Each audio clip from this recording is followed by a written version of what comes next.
Middle east में रूस के लिए ईरान और हिजबुल्लाह बेहद ही अहम है, क्योंकि इनके दम पर ही पुतिन यूक्रेन से अमेरिका का ध्यान भटका सकते हैं। और अगर ऐसा होता है तो रूसी फौज यूक्रेन में फतह हासिल कर सकती है।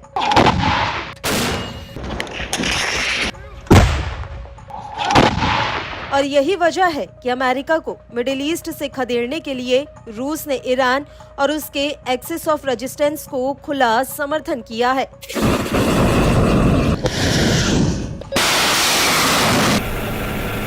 रूस अमेरिका से यूक्रेन का बदला मिडिल ईस्ट से उसे बेदखल करके लेना चाहता है। और यही वजह है कि रूस ईरान और उसके प्रॉक्सी गुटों को लगातार हथियार सप्लाई करता रहता है।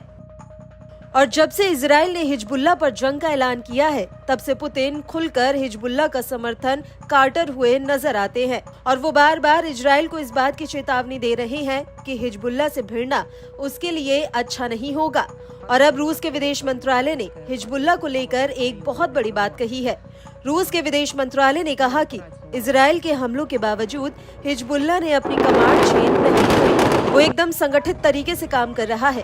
आपको बता दें कि रूसी विदेश मंत्रालय की प्रवक्ता मारिया जाखारोवा ने ये बात कही है। По нашим оценкам, шиитская партия Хизбалла, включая ее военное крыло, не утратила управляемость, проявляет и организованность. Мы рассматриваем ливанское направление как один из элементов нынешнего беспрецедентного обострения на Ближнем Востоке. Решительно осуждаем любые силовые действия, направленные на раздувание общерегионального пожара. आपको बता दें कि जखारोवा ने अमेरिका और ब्रिटेन पर भी जमकर निशाना साधा और कहा कि अमेरिका और ब्रिटेन मिडिल ईस्ट में संघर्ष को भड़का रहे हैं। दोनों ही इजराइल का समर्थन करके लेबनान के भीतर बड़े पैमाने पर जान माल का नुकसान कराने में लिप्त है। जखारोवा के मुताबिक इजराइल ने एक बार फिर से सीरिया की संप्रभुता का हनन किया है।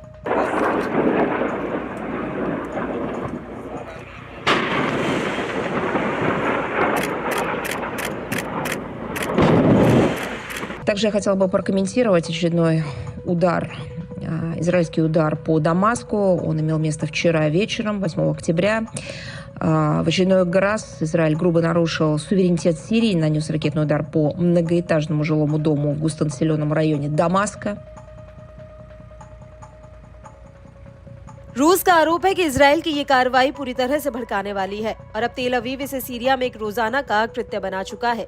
इजराइल पूरी तरह से इलाके में वही संघर्ष को भड़काना चाहता है, लेकिन इन सब के बीच बड़ा सवाल वहीं का वहीं है। वो ये है कि आखिर नसरल्लाह के बाद हिजबुल्लाह की कमान किसके हाथों में है।